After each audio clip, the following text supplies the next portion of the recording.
Hello there, Dr. Pepperoni here, and this time I'll show you how to make these coolest lanterns for LED candles. So let's go! Step 1. Print the templates. You can download all the templates using the link in the description. Right now, there are about 10 designs to choose from, and I'll be adding new ones soon. I'm sure you'll find something you love. For best results, I recommend print on 200 GSM watercolor paper. I'm using a regular Epson inkjet printer. Step 2. Cut out the templates. You can use a craft knife, or if you prefer, and of course if you have, a cutting machine or laser cutter.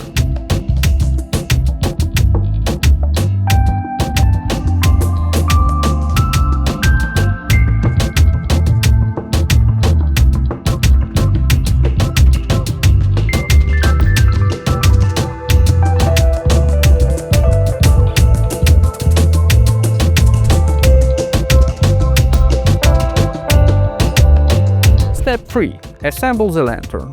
Each lantern has two side walls that hold all the layers in place. All you need to do is slot the tabs into the openings, then repeat the process layer by layer. You can see the correct layer order in the photo that comes with each template. Step 4. Add a candle and watch the magic happen. I hope you enjoyed this tutorial. If you did, let me know in the comments. I'd love to hear your thoughts. You can also support my work on Patreon. You'll find the link in the video description. Thanks for watching and have a lovely day!